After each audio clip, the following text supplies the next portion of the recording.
By the time you guys see this particular video, it is safe to say that almost a month has been passed by since the release of DZBT01, aka the FATED Clash booster, aka the very first booster for DivineZ era. So the thing has been cooking around for a while, and I feel there is a good number of changes that most likely will affect my tier list as a whole. So before we get into anything, a few rules has to be mentioned first. But before that, if you guys are the first time watcher on my channel, welcome. And normally I follow a few strict rules to ensure that most of the entry that I have mentioned in this video are being judged fairly. So here are some of the rules. Firstly, only up to 13 entries in my top tier. So 3 entry in S tier and 10 entry in A+ tier. This is just to split between a great deck and a good decks, because I feel a lot of deck in overdress in D format are actually good. It's just that it cannot hold a candle to the higher tier deck in general. Secondly, no collab nations. If you guys not seeing the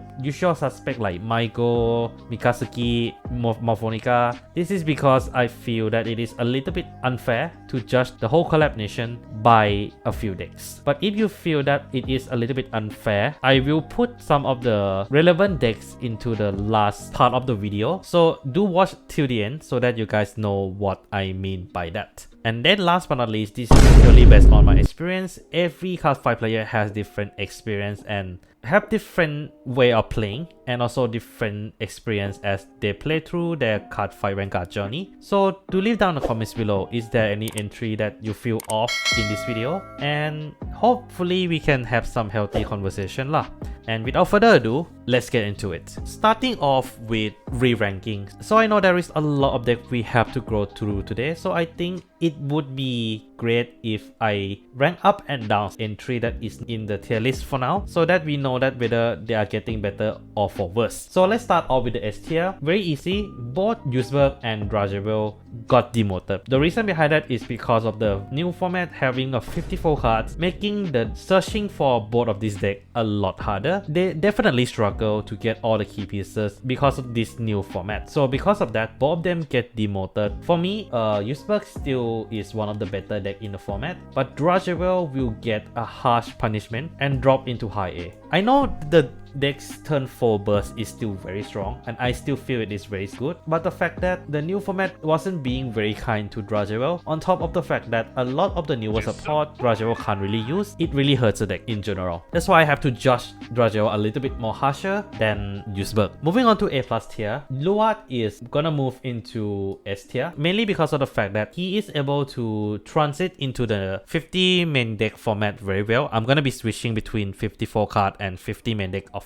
Luat adapt into this new format very well. Meanwhile, most of the new ruling doesn't really affect him overall. In fact, some of the newer cards that come in the booster actually makes him better. Surprise, especially motherfucker. Serugan. I already put Serugan into consideration in my past tier list video, but I think Serugan is just such an tremendous card for any Keter deck right now. And the fact that you can reuse him, he deserves to be put into the top of this tier list. We also have a few entries that I want to bring it down, 4 in particular, and that is Shoutout, Office, Luan, and Shoutout. To be fair, each of the deck has different reason of getting demoted. Shoutout got demoted because of the fact that his power, unfortunately, is not able to hit through some of the defensive capability a lot of deck is capable of right now. Office gets screwed over by 54 cards formats. Luan is more toward the fact that Shiranu exists right now, and also Luat. So the fact that even if the deck can go through a lot of drive checks, if half of the drive check is not gonna be in your hand, your defense is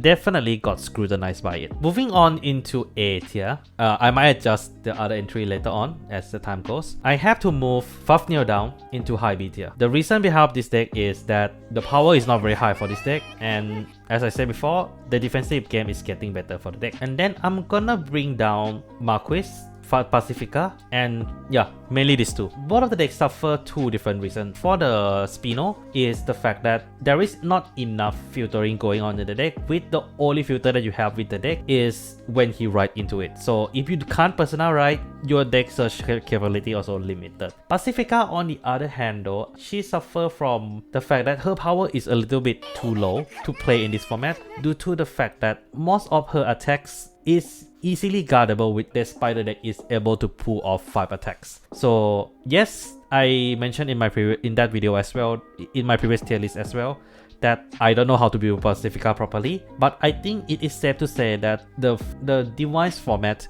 hasn't been very kind to Pacifica because of the buff defensive capability. And there is one deck that I do want to adjust in A tier that has to be adjusted a little bit higher and lower. I'm willing to put Prison up in A tier above Vermilion. I definitely underestimated how strong Prison is a lot of times, and I always treated Prison as like a gateway deck to greatness in a way. But what I didn't realize is that a lot of the decks in lower tier than her right now struggles against her Prison. So just to adjust a little bit to make the standard a little bit higher for my tier list. Okay, so for B tier, any deck that is worth demoting, well, there is a few, and that is Ishika down to C tier, Baphomides down to C tier, and Petrarca to C tier, Medial, and Soliron. Most of them are demoted for roughly the same reason. The power level of all of these decks are a little bit too low to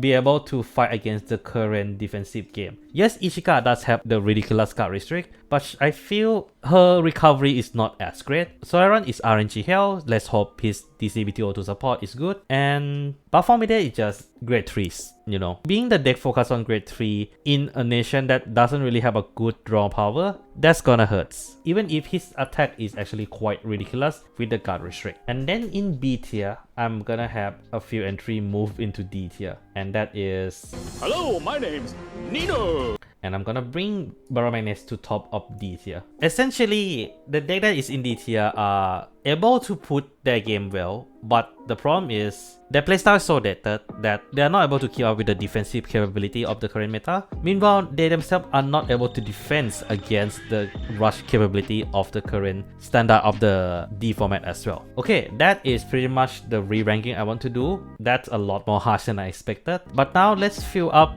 these new entries with the new decks and decks that did get their own supports. It's about damn time. Starting off with the orientation of a new decks, we have the quick start decks. So I'm gonna base loosely my ranking based on the rank that I give to this deck back in my quick start deck video, but a few things definitely has changes for this deck, and some of them did get a new ranking. Unfortunately though, Triumph Dragon is not one of them. How could this happen to me? Triumph Dragon is, to me, still a low B tier deck, just below Zlands. The reason behind his demotion to me is kind of boils down to the fact that his simplistic playstyle is just way too simplistic. Yes, he did get a few more cards that actually makes his pressure actually quite scary, with things like Command Strap Dragon that can get additional crit on his own, and the grade 1 cycle card from the DZBT01 that can give you additional crit to any unit on the field in exchange for minusing them after the attack. Hey,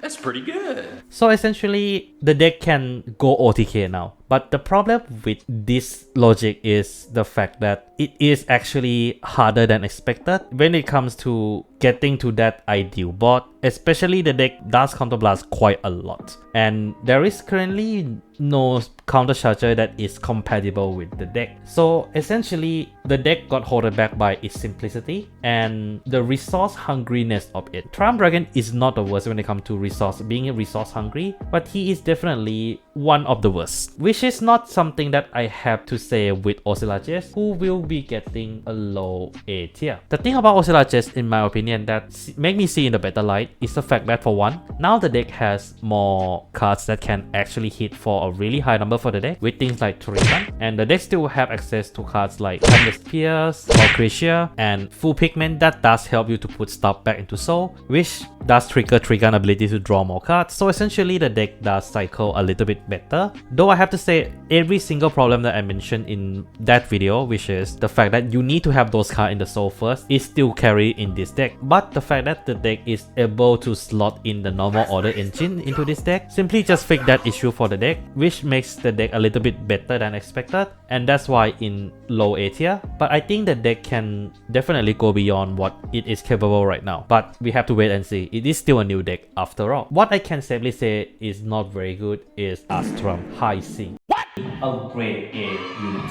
What the fuck? And I think I don't need to say anything much about this deck, as his problem is simply it's so counterblast heavy that even Boboman cannot fix it. That is how bad counterblast heavy this deck needs, and not only that, the stand-up dragon, the support that this deck get, wasn't being very helpful in that venue because you have to counterblast for a draw. So essentially this literally just make this deck so counterblast heavy that no matter how many CC you're gonna run in this deck, I don't think it's enough. Until they give us a way to play Pretty Rosa a little bit more consistently without paying the bloody cost, I don't think Ashram will move up from the C tier anytime soon. Moving from another disappointment to another is Sarapsayo, My disappointment is immeasurable. which will be getting a B tier, but it's still better than a lot of decks, so I'm gonna put like here. Still a low B for me because of the fact that despite being able to superior call a rare card from drop zone, which is insane, and Virial Call Dragon are a really good card for the deck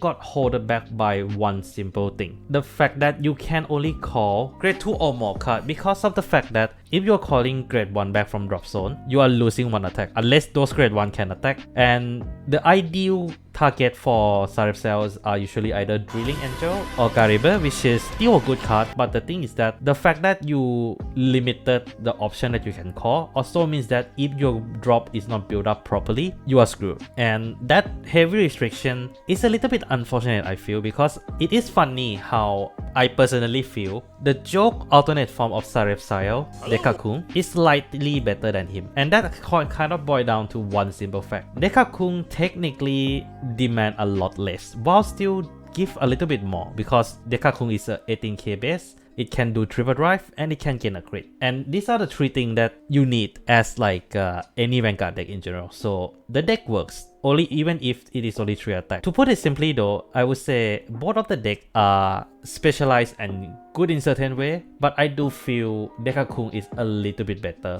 at least for me. I mean, I'm a stand for 3 attack deck as well, so a bit of bias is there in all fairness. Shut up, simp. Okay, then we move on to the last 2 quick start deck boss in it, and that is Marlene and Christopher. And for Christopher, I can happily say that the deck actually see very good improvement. Is it able to go over Sarif Sayo and Dekakung though? I think it did. Like I think the deck is solid enough to be in like mid B tier, and for good reason. What Christopher bring as a deck is flexibility, and his flexibility is unmatched compared to other quick start deck because of the fact that you actually build your board quite quickly with this deck. And now we have a card like Chevron that can take advantage of this board building and bring it to the next level with ability to get additional attack. This make what Christopher wasn't able to access back when his deck just released accessible, mainly the multi-attack engine.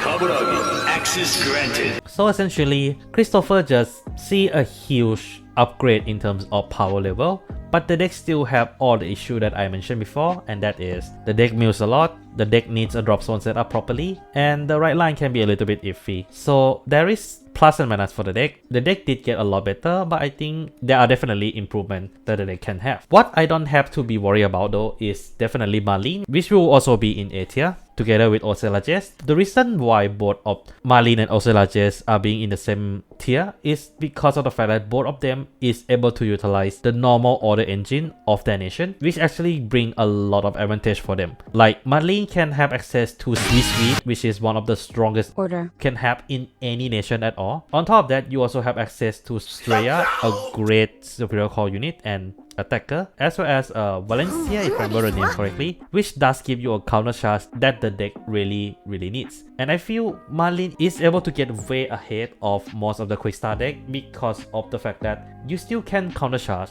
while still maintaining that high octane rush that the deck can actually have. The only drawback I have to say with Marlene is that even with that counter charge, if you don't play your resource right, the deck is screwed for the rest of the game. And that is why I don't want to put the Marlene any higher than totally functional deck, which is most of the deck in the A tier. And then we moving on from quick start deck into the actual name of the format, Divines. So there is total of 4 Divine boss units we see so far in the format, which is Velstra, Vaga, Raziel, and Chris Rain. 3 of the Divine skill deck is in the base deck in the format right now. And the one that is gonna go into S tier is Vaga Dragrid. And the reason behind I'm willing to put Vaga so high is because of the fact that everything just seemed to line up for the deck very well. The deck is able to do a really disgusting restand on top of some decent control because of the retire front row ability. The deck also can get a lot of resource thanks to cards like Border Axe that can retire itself to get a draw, Shura that can revive herself for additional attack on top of recycling the retired Vanguard, and then a lot of cards in Vaga deck is just either help you to do a rushing or help you to draw more cards or recycle resources, which is 2 of the things that really help solidify the deck as one of the best deck coming from the DZBT01. Though I'll have to say there might be a little bit of DivineZ fever right now where a lot of people choose to play a newer deck instead of the older one. So this might be a little bit skewed, but I personally feel that Vaga definitely deserves to be in S tier due to how much rush he can deal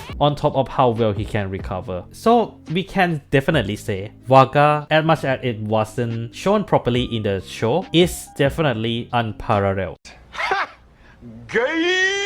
And moving from unparalleled to guiding star, we have Velstra. And this is gonna come off as a weird choice for you guys, but I think Velstra is barely get into A+ tier for me. Velstra didn't really change much in terms of the playstyle, but there is a few little things that actually make things better. Like for example, with Turu, which actually makes Velstra going first a lot deadlier. New Uber that actually help you to filter 2 cards out quickly. On top of Velstra help you to set those cards onto the board very easily. So you essentially require a lot less resource, but you still can play into the basic Velstra game that we used to in a much better way. Meanwhile, you can also get a better number that way as well. So because of all these factors, Velstra is back. Though I have to say his positioning definitely is quite shaky because of the fact that among the 4 Divine skill deck that I have seen so far, the chance that Velstra will not get as much support is relatively high, or at least like a proper quality support is relatively high. So let's hope that Velstra will stay in A+ tier in DZBT02. What I feel doesn't need to worry that much though is definitely Raziel, which will be getting an A+ tier for me. I think what would make Raziel so good is not the fact that he has a good number or anything, but I think it boils down to the fact that it's so easy to switch the playstyle in Raziel. Flexibility is Raziel's redeeming factor, in a sense that you can actually play into a rush playstyle with Raziel's skill on top of playing into a survival playstyle. And Raziel himself also is a really good secondary Vanguard to swap into for any Keter deck in general. So with all these elements together, Raziel just became a force to really reckon with because of the fact that the deck just simply works and it can tank very well as well. And the only drawback that I have with Raziel is that he has the flexibility, but he doesn't clap as hard. And because of that, most of the Raziel game tends to drag on a lot, which is not a good thing for Raziel, because even if Raziel can survive longer, certain deck can actually clap back at Raziel quite hard. Perfectly balanced, as all things should be.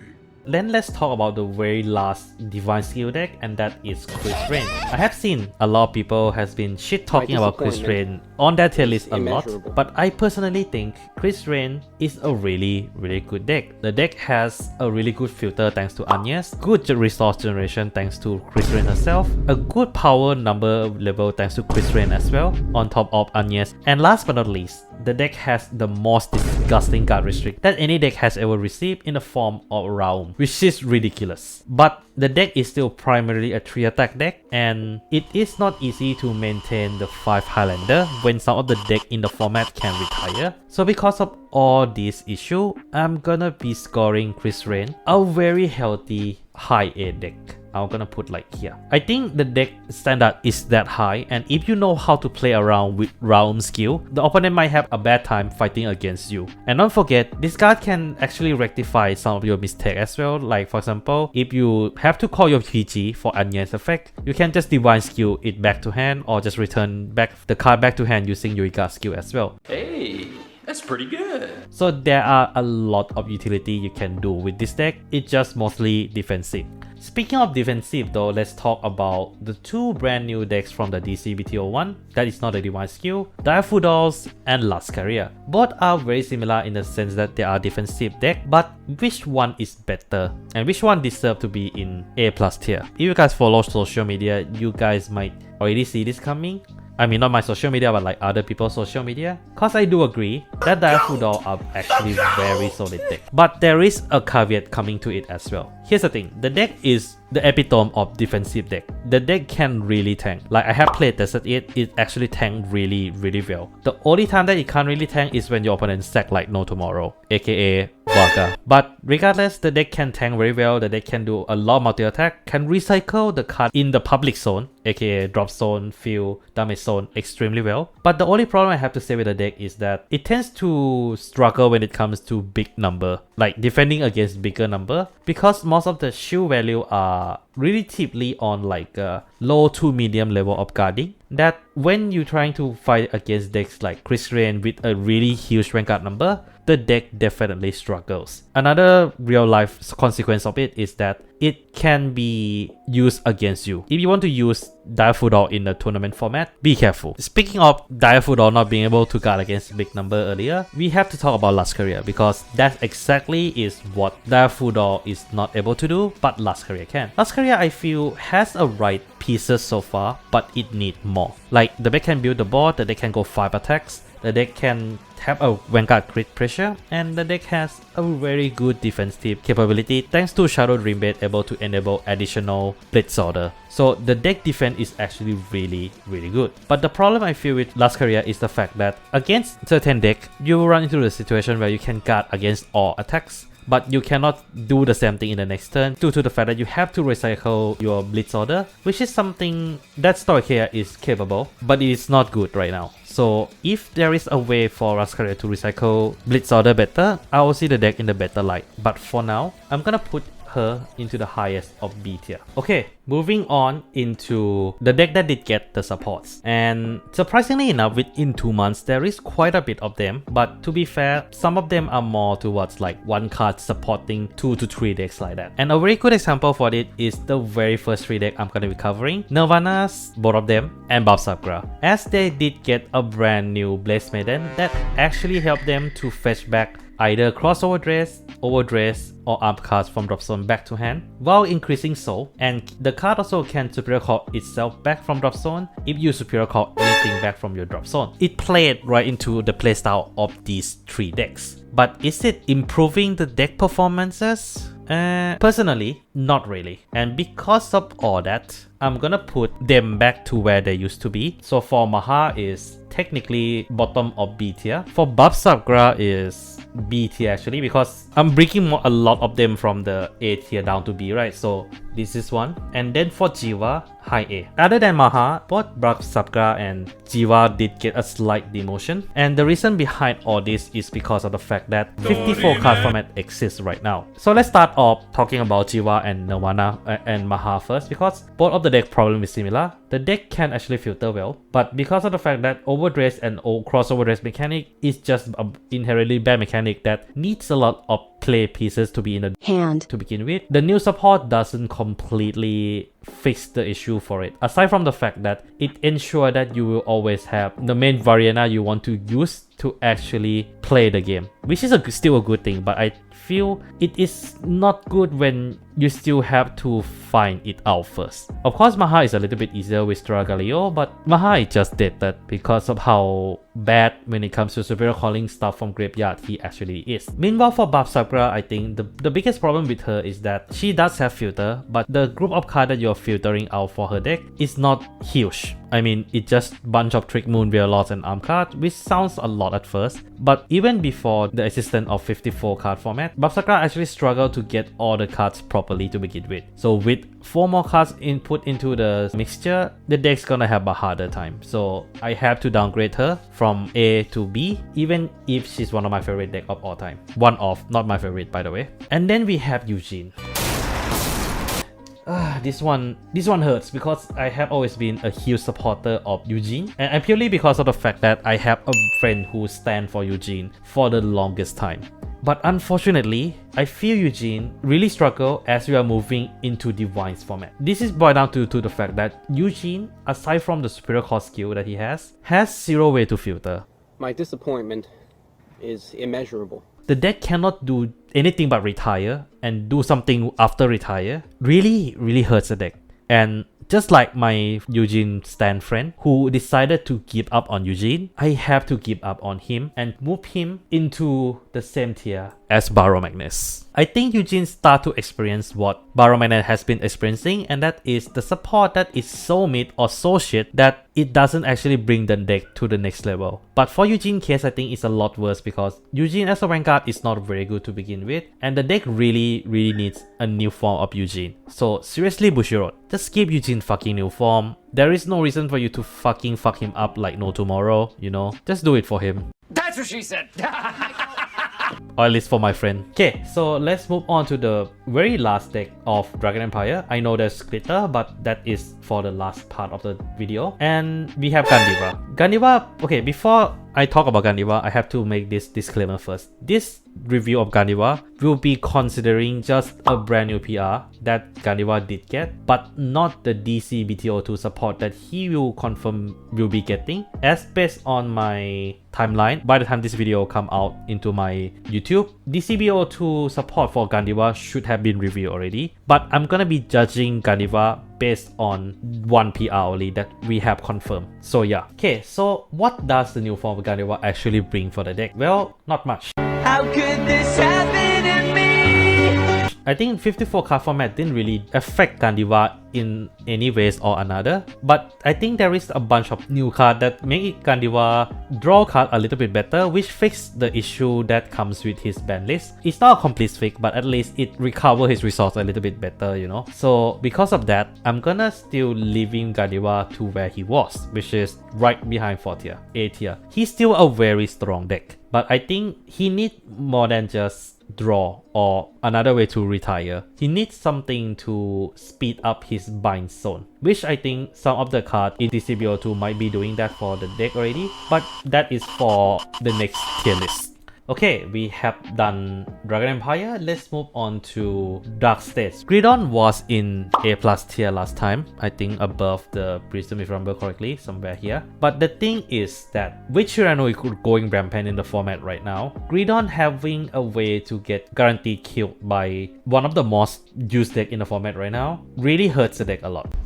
A lot of team supports that Greedon did get are Desire Devil, which allow it to be searchable by Greedon Mass Effect. But on top of that, all these Desire Devil also replace a lot of cards in the deck that used to be non-Desire Devil. So essentially the deck has a lot more flexibility in terms of which rare card you can get it out. But the problem though is that Greedon is not good until turn 3. And some of the base deck right now is able to hit Greedon where it hurts before he actually can recover. And because of all that reasons, I'm gonna bring him down into high A tier. He's still a very good deck, I feel. But the new support doesn't really bring him to the next level, you know. And it's a very budget deck to get as well, as long as you're willing to get the mass engine, which is generic technically. Okay, moving on to the next entry, we have Omina and Unica with their new PR, Prospector. And people will say I have a heavy bias, but I'm gonna let my bias run wild for once in this video. Omina, A+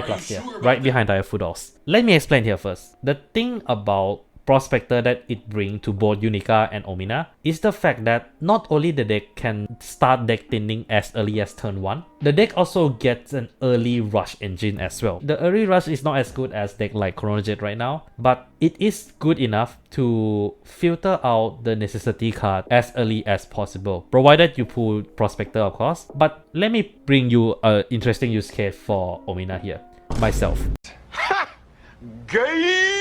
I was able to bring Omina into the tournament and get top 2 from it twice with Omina. So because of all these factors, I can safely say Omina is really a lot better. And if you don't trust me, I'll put it this way. If you can filter out some of the cards early, this also means that you also will have a high chance of hitting trigger, which that did happen with me. And not only that, because of the fact that you can hit trigger faster, it also means that you can get all the pieces that you need to reach the full power of Omina, which is 4 different triggers in the bind zone at a much consistent rate. And I think that alone deserves Omina to be in the A+ tier. I'm not gonna put Omina in like high A+ tier, cause I do admit that there are still problems with the decks, but the fact that all the support that Dusted received in this booster just somehow make Omina so much better is a testament to the fact that my favorite deck is getting better. Simple as that. Unica on the other hand though, I do have to admit, Prospector really bring her to a little bit more playable state, but I feel she is a little bit short of beating those that were in the A tier. And the reason behind that is because the main issue of Unica still haven't been fixed. Prospector does fix the issue by helping getting the key pieces order for the deck, but it doesn't fix the inherent issue of the deck where you need triggers to make this deck hit harder. And personally, until Unica gets something like that, the deck won't get into A tier at all. Cause the problem that the deck has is so fundamental and so crucial that it couldn't get any better than that. But if you ask me, against the deck in the roughly the same tier as this deck, she definitely can shine very well. And then we have Chronojet and Time Stamping. I'm putting them together because the promo that we are getting, which is the Gear Goat, supporting both of the deck. Despite all that, I still feel they did improve the deck, but the other decks in the same tier also get improved because of the wave format change as well. So because of that, Chronojet, I will still put him in high A tier, but I will still put him behind Minerva. He didn't change that much. And to be fair, as we are moving higher into the tier list, it's harder for the deck to stand out as well. But the fact that now Chronojet can get the early game well is really good. But even if you can get the early game better, if your late game is not good enough to finish your opponent, you are screwed. And Chronojet kind of suffer from that issue just a little bit. Then for Timestamp Dragon, I'm willing to make him a top of C tier. His Vanguard skill is still a biggest problem, but at least the Gear Code does make that problem go away just a little bit. But I feel the best way to fix Timestamp is for him to be able to use both of his skill at the same time. Next up we have Branket and we have a piece of shit. Emotional damage. And I'm gonna put her in bottom of B tier. I don't think she's so bad that she need to be downgraded to C tier yet, but the problem is Medra, which is the new support of Gravidia, is supposed to be a solution to Neutelinger Mask, the worst version of Gravidia, and it's not even a good card in that deck. Like, Medra is a decent card, but it couldn't save Neutelinger Mask, which is a really bad boss unit. But it still worked in World Order for Gravidia, which is not the end of the world. But the thing is that Gravidia need more than that for me to actually consider the deck a good deck. Because also in 54 card format, you technically can run Meteor, but at the same time you also do not really do a lot of filtering in the deck, which is something that I feel the deck is lacking. Like, this deck need a deck filter. And his name is John C. And a lot of newer cards in Gravidia doesn't do enough filter for the deck, so a little bit unfortunate in my honest opinion. And then we have Silhouette, who did get one new support, which is the PR card that allow you to get additional attack on top of giving more power to your arms card. But here's the thing, in my honest opinion, it doesn't change his positioning at all whatsoever. So I'm gonna put him behind Prison because he still gets fucked over by Prison quite hard. Here's the thing about arms card right now is that it uses a lot of counterblast and it does use a lot of soul as well. And right now there is not a lot of good way to recover them at the same time. And I feel the deck simply need more arms to actually be filtered by the set order effect more, so that the deck can actually hit harder while hitting triggers. Because one of the biggest problems I have with the deck, personally, is the fact that the deck don't filter at all. And the draw option in this deck is a little bit shitty, cause you counterblast 1 for 1 draw, which is not worth it. And this is on top of the fact that Silhouette supports are generally require you to have your opponent to be at grade 3 or greater to trigger the effects, including the draw effect. Disappointed!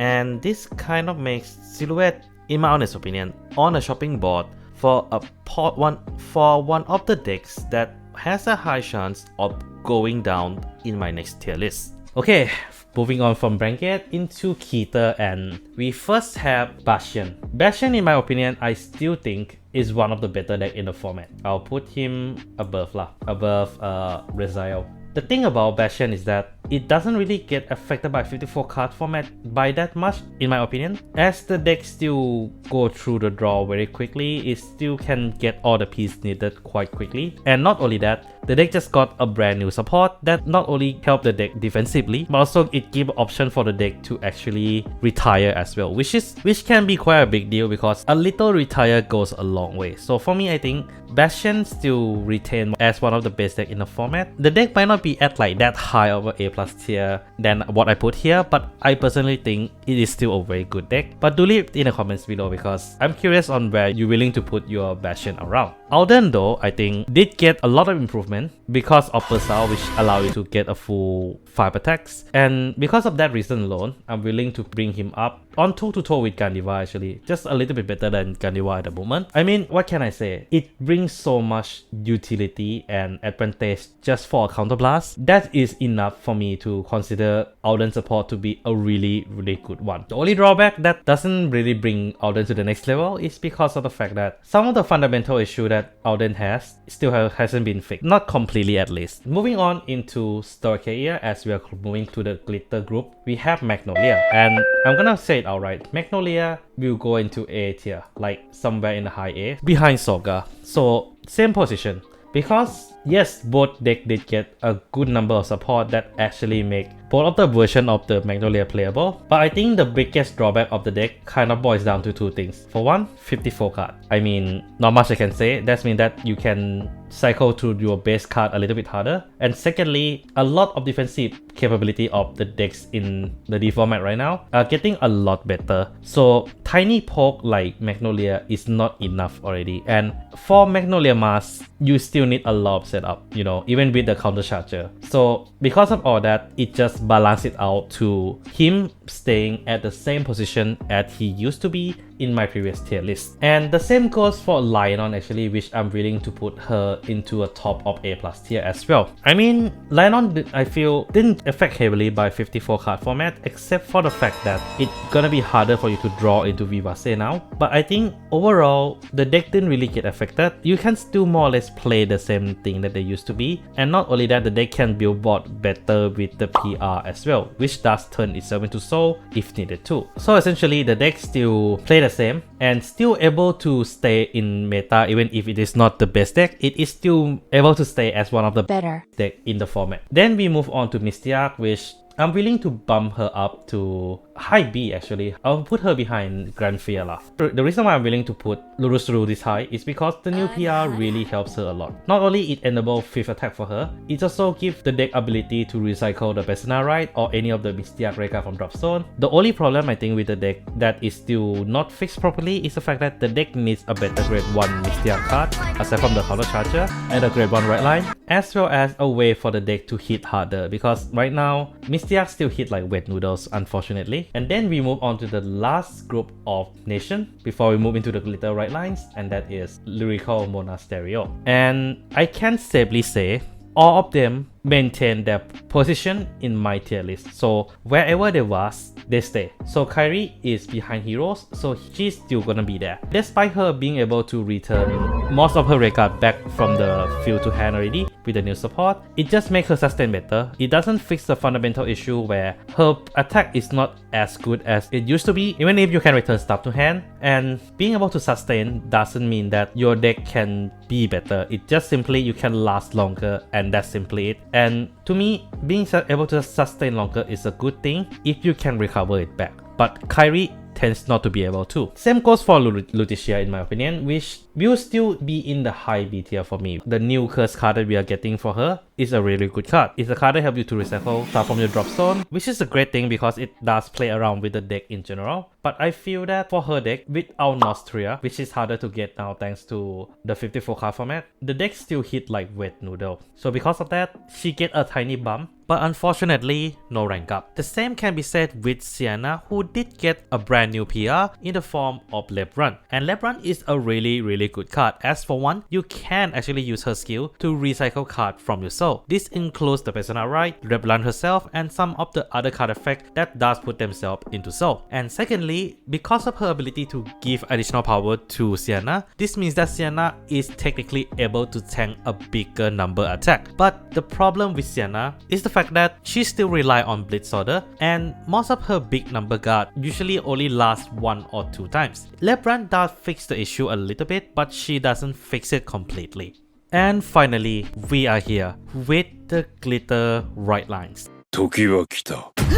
And before we get into the main dishes, let's get through an appetizer first, and that is Michu. Michu has an unfortunate fate of not getting additional alternate form compared to the other glitter unit, and this applies to both herself and Nokuno. But she did get a brand new, relatively strong cannonball card that can pull off some interesting aspect with it. But all the card fix was essentially just improve her number just a little bit, but the recent Lyrical support really bring her up just a little bit because it does play very well into her playstyle. And because of all that, I'm gonna put her into low A tier where she actually was. And then to the main dish, the main glitter right lines.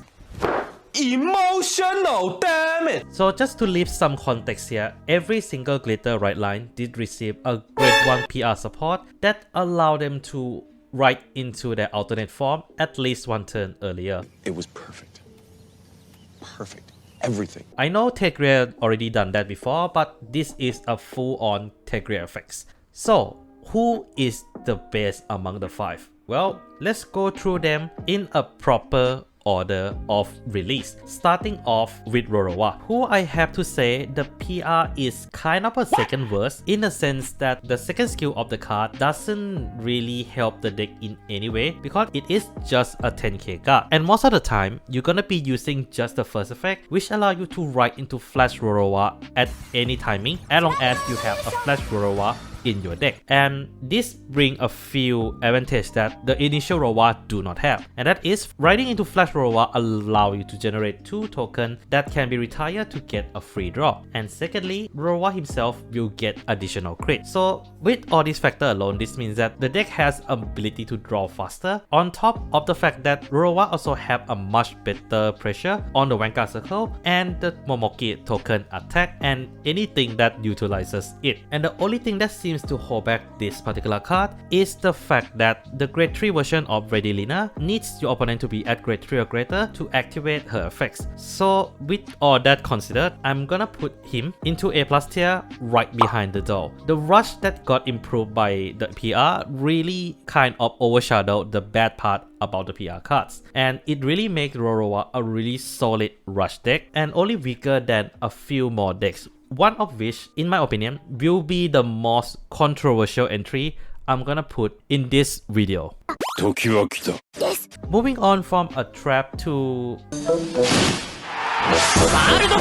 we have Tegria, and it is very unfortunate for her because in my honest opinion, the PR that Tegria did receive has the least amount of effect compared to the other 4. And the reason kind of boils down to the fact that the card is being treated more like a backup or an insurance, more so than something that actually helped to speed up the deck. Let me explain why. For one, this PR only have 1 effect, which is already a negative. Yes, the card does filter 2 cards from your deck, but here is the thing. You still prefer to write Épée Tegria from hand, and that is boiled down to the fact that when you write Épée from hand, you get double Persona Right. Damn, boy, he's sick! One from just simply doing the Persona Right action, and another from Épée effects herself. This PR doesn't give you that privilege, and the only thing she is there for is to guarantee Épée into your Vanguard zone, meaning that you are losing that additional persona that she normally has. It's over, Anakin! And because of that, she stays in the middle of A tier, right behind Messiah. She is still a good deck when pieces fall into the right place for her, but she definitely struggles, especially if you compare to her counterparts from other nations. Moving into an Eternal Beach episode, we have Eva. And Eva's PR is a very interesting case because it is really helpful for the deck, but it is still not worthy of shifting her into A+ tier. The benefit that Eva can get with the PR are quite a lot actually, as for one, you are able to thin your deck better as you can use the original Eva deck thinning effect first before you use Poison in Paradise to filter out a research card. And secondly, because of the fact that you are using Poison in Paradise most of the time, this also means that you actually save 1 soul and 1 counter blast every turn, and that is enough for you to actually slot in some card like Royal Arquebusiers to actually help you to filter deck further together with the grade 3 research card. And last but not least, the grade 1 PR also can call itself from drop zone at a cost of some energy, and it does gain a little bit power enough to break some magic number. This is on top of the fact that the generic support from DZBT01 also help Eva a lot. And with all these factors combined, I'm willing to put Eva into one of the best deck in A tier, right behind Jiva. The fact that the deck is still tempo based is definitely a stinker, but the fact that the deck has a much better resource utilization really improves the deck performance, but not enough to put her into the A+ tier, as there is one deck that I think the PR do a better job for the deck. And is this a Fox Mom? Well, no. Why are you like this? The Fox Mom will go into A tier right behind Herminia. Here's the thing, the fact that Tamayura get more cards that can thin the deck down even further and actually help to build up the soul is actually really great. On top of the fact that the card itself turn itself into a soul actually helps the deck a lot, because one of the biggest issue with Tamayura is the fact that you're gonna use a lot of soul blasts, and a lot of time you run into the situation where you will run out of the soul almost immediately. This card fixed that quite a bit. But here is the thing, just like Poison in Paradise, Bureau Whip's Daybreak Tamayura has quite a mid on right effect. This means that even if you manage to run into Bureau Whips, it's still a little bit underwhelming because you are not getting that additional 5k from the original Tamayura effects, which makes the pushing not as strong. That might be an intentional move by Bushiroad, but I feel that actually hurts the decks quite a bit. But the PR still support Tamayura and make her better nonetheless, and because of that, I'm giving her more or less roughly the same ranking as my previous tier list video. And then we are at the very last part of this video. And if you look at the tier list right now, you might notice that there is one missing entry in A+ tier. You might be saying, is this guy serious? Is this guy gonna do it? Music, please. The very last entry into A+ tier, and I'm gonna say it now, this is a top of the bottom of A+ tier, is Chaos. And many of you guys might be saying, is this guy on highest form of Copium right now? Maybe. No. He's got a point. But with testing that I have done, I can't help but say Chaos finally found a place in meta. And I hope what I'm gonna be saying after this convince you guys and deliver a very solid argument on why Chaos should be here. So let's start off with Chaos. What makes Chaos so strong? Well, it's all about his Highlander 13 Soul, which can actually increase the power of your whole field by 10k. And this is particularly to Soul Oratorio. And on top of the fact you can get additional crit on Vanguard, and you can fetch a card from Soul back to hand and got one free Soul Call with Oratorio on right skill. And we all can safely say Oratorio has the strongest on right skill among the 5 glitter updates. And the only thing that kind of holded back this particular card is the fact that you need to ride into turn 4, but the thing is that Chaos has a shit defense. I do believe I'm on fire.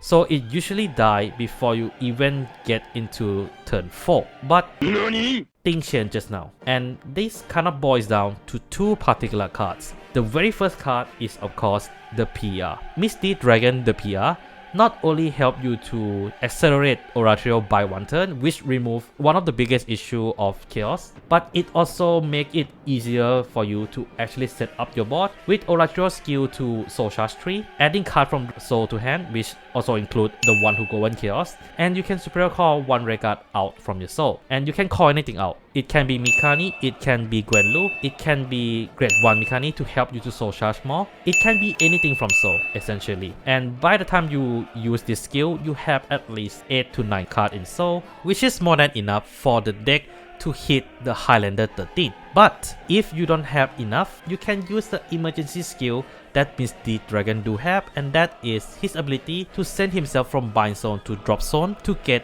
1 soul charge. This sounds little, but there are many games that I have playtested that I was saved by this 1 soul charge to get a full burst of Monasterio skill. Synergy. And this is on a lesser note. Chaos also has the best compatibility with the Tiska, the triple cycle from DZBT01, as not only Tiska fixed the draw issue of the deck, she also worked as a really strong booster in this deck, as she is a 15k booster, and with Chaos skill, that's the 25k booster on its own. That's a thick ass board! And because of all these elements that align, this causes Chaos to have a very same power level as Duisburg. Yes, even if the PR kind of prevent you from getting a Persona right when you use the effect on turn 3, it doesn't matter, because Chaos already give 20k to each column on his own. And the more I play this deck, the more it reminded me of Duisburg, but with a different condition in general. And that's why I am willing to put Chaos into A+ tier. But that's my thoughts about it. What do you guys think about the entry in my tier list as we're coming to an end of this video?